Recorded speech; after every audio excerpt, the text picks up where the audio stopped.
Here goes nothing. You might want to turn.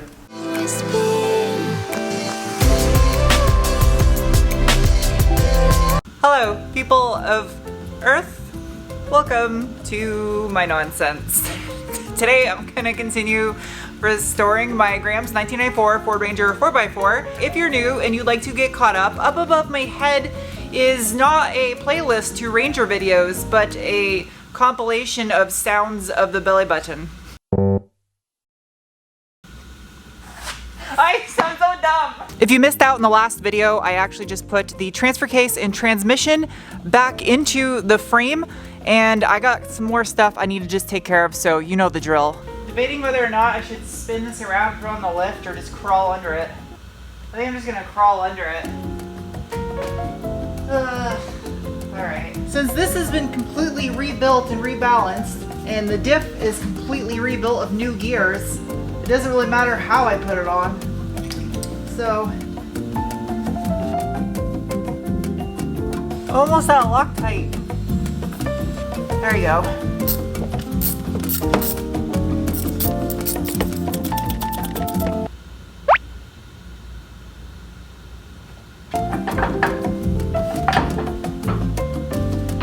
Damn.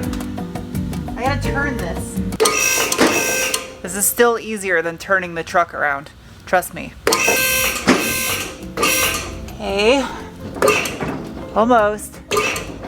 There we go. Alright, just need to get this drive shaft to line up. Super sketchy.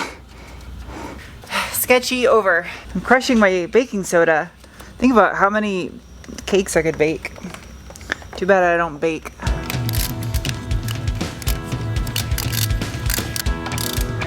Wait.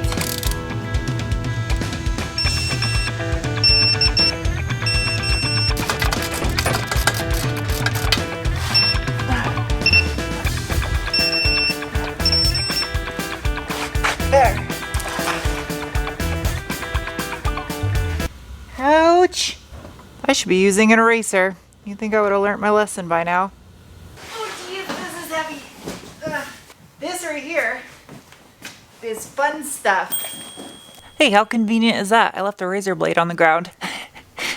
May not be safe, but it's convenient. I'm breaking the factory seal. It's too bad I'm not gonna be able to see what this sounds like yet, but I don't know what size cat to order for this thing, so I don't have a choice. This is not a sponsored exhaust. I chose this after doing a ton of research online at what was the best sounding exhaust for these 4.0 OHBs, and in my opinion, this was the one.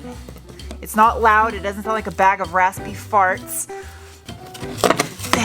Ooh, the key is gonna be getting the right cat for it though. I don't wanna do a test pipe or even a high flow cat, I think, because it will cause rasp.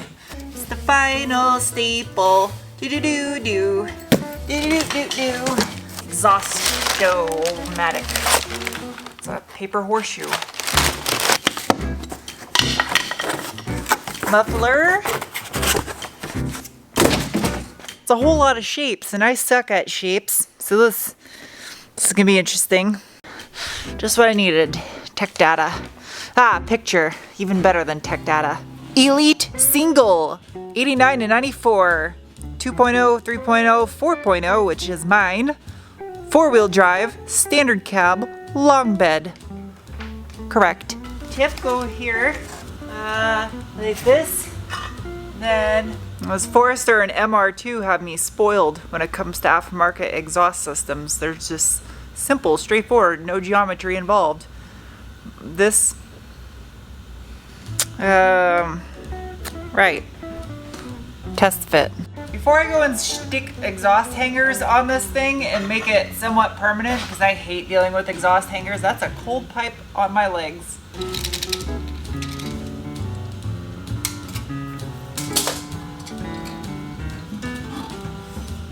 Huh. I wonder which way the label's supposed to face.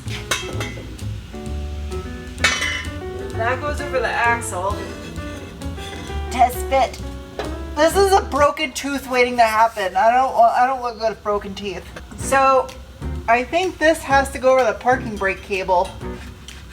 Ouch, that was my tit. Why do I do such dumb things? Why? I'm bad at shapes. Hello, I'd like to invite you to my cavity. So this is kind of where I want to be. I'm feeling this. This is why I use the safety wire up front before I go and mess with these stupid rubber hangers, because this one's busted. It's kind of nice under here. It sets a nice vibe. The lighting is terrible. I look like the crypt keeper, and it looks like the surface of the sun out there.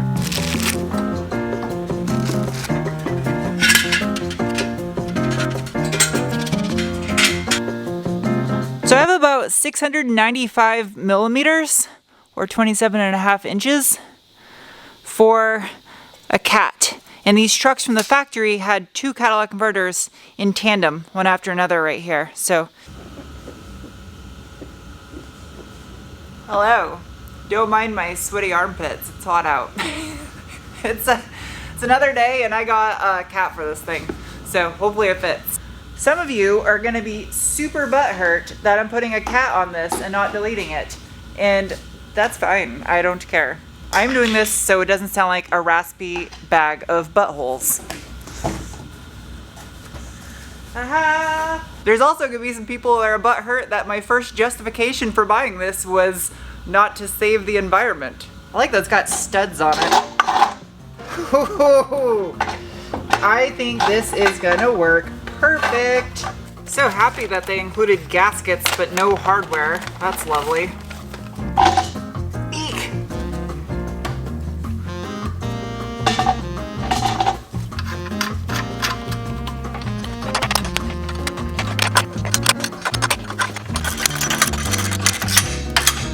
I got everything tightened down, but I think I'm actually gonna weld all the places on the catback portion where there's clamps, so that way it's just one continuous welded piece of pipe. It looks good, it's clean, it's simple, it's all stainless steel. In the headers, people keep asking in the comment section in previous videos, these are ceramic coated, so I'm not gonna wrap them. I also don't think I'm gonna bolt on the chrome tip. I'm just not really a fan of that look. I just want it to look OE. I wish that came out a little bit further, closer to the edge of the fender, but... Oh my god!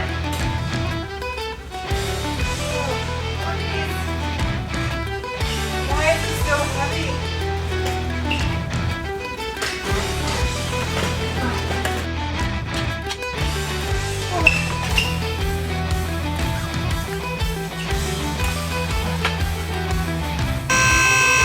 Remove you and you. I need to put this thing down on flat level ground now. I gotta fill up the transmission, the transfer case, the rear diff, and the engine all with oil. And if it's sitting on these homemade skateboard things, it's not gonna give me an accurate level reading. So if you guys recall, a couple months back, I did a sponsored post for Pennzoil on Instagram, and I put some Pennzoil Platinum in the Ranger after I got back from my road trip, driving it back from Maine, technically. I found a super helpful YouTube channel called Project Farm that actually did some in-depth analysis of the Pennzoil Platinum Full Synthetic against some of its leading competitors, and I was really impressed with how this ranked and scored against them. I personally recommend always doing your own independent research as well, because it's good to just be informed and not just kind of take someone's word for it. After I had the valve covers and the oil pan off on this thing, and I saw how clean the inside of the engine was, which is a lot to do with doing regular maintenance on this truck. My gram took good care of it. It was enough of a justification for me to go ahead and use the product again, especially after doing my own research online. Also, I want to see your guys' feedback in the comment section below if you'd be interested in seeing me do an oil analysis on this engine after I do the first 3,000 miles after the truck's all put back together again. So thank you to Pennzoil for giving me the opportunity to work with them again, but we'll do some updates on this. Maybe I'll do that oil analysis. Good thing I know this takes exactly 5 quarts of oil, because I don't have a dipstick tube just yet for this. I have to paint it still. Well, this part's gonna suck because this stinks. Wow, that actually came out nicely. Oh god, it's so gross! Don't splash all over my legs, please. Oh, there's a washer. Don't want to drop that in there. Oh god, that's almost shot all over the place. Wow, that was dark. About time to change it, that's for sure. This is getting heavy. Both the M5 OD and this Borg Warner transfer case take Mercon V is the spec of fluid.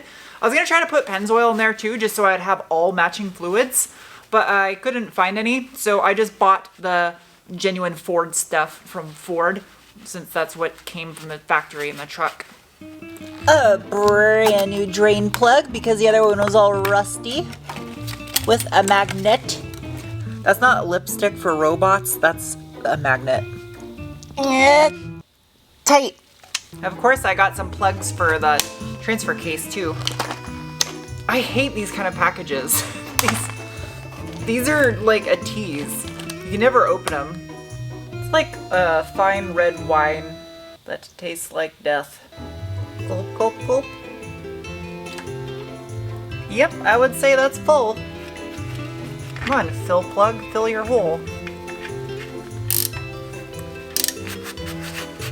Rotato.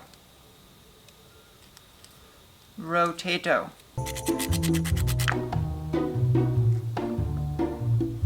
I'm gonna try to not overfull this one. Yep, that's full.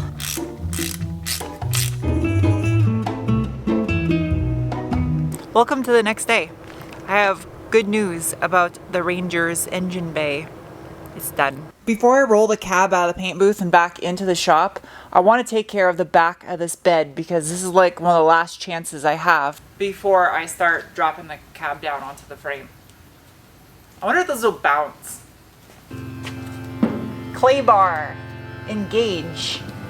It's not really a bar, it's a clay bubble. Clay bubble. Engage. Look at all that. That is gross. That's crazy how much of a difference just clay barring the back of this bed is gonna make.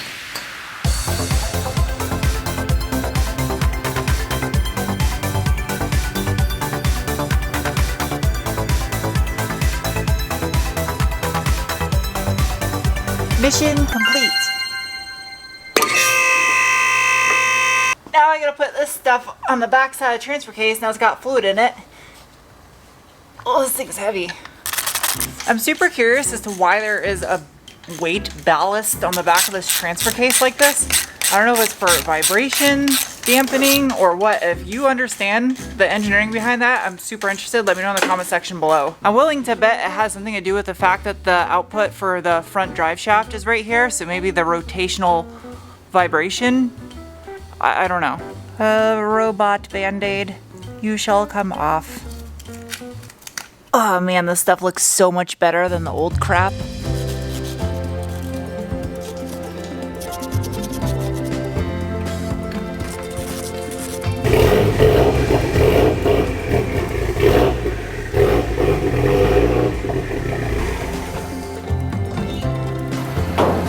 done. Looks good. Oh, okay. Looks really good. Yeah, it just looks good. Yeah. Weeks of work, and it looks good. Looks good. Is the parking brake on? Always. Here goes nothing. You might want to turn. Yeah. Now? Yeah, there you go. Make sure you hit that green thing up there. Dust in here already. It does look good in the sun. Now we are finished. Yay! It's done. This is it. With the exception of underneath the cab. I got a needle scale down underneath it and then POR 15 it like I did under the bed. So that part's gonna suck. But yay! Fred did such a good job on this engine bay. And they actually filmed a video of the process, which will be on their channel. I'll put a link to the video if you guys want to check out the process of repainting this bay. And in case you were wondering, yes, this whole thing is clear coated with a satin clear coat to replicate how it would have looked from the factory, because from the factory it wasn't very glossy under here. Except now it'll be way more durable because it actually has a clear coat. I had a mask around this portion right here so I wouldn't lose the Hago sticker, because I really liked the Hago sticker. And it was just a nice natural place to do a mask on here. And this was normally just like a gray with some overspray on it from the factory, but I thought it looked nice if he did the entire thing with the same paint to match the engine bay. I kind of feel like I was dragging my feet a little bit in these past couple videos because there wasn't a lot I could do until I had this cab back. But now that I have it back, I can actually get my ass to work. So in the next video, I'll finish up underneath the cab, get that all ready. And once that's done, I'll start moving it over onto this one. And I know there's gonna be a small handful of parts that I'm still gonna need for this thing. I'm gonna discover that I'm missing once I have the truck almost all back together. So, but it's getting pretty close to done. This is finally, I just wanna drive this thing. I just want to go back to driving it and smelling the pine tree air freshener on the inside. Anyway, hope you guys enjoyed this video, and I'll see you soon with another. Bye.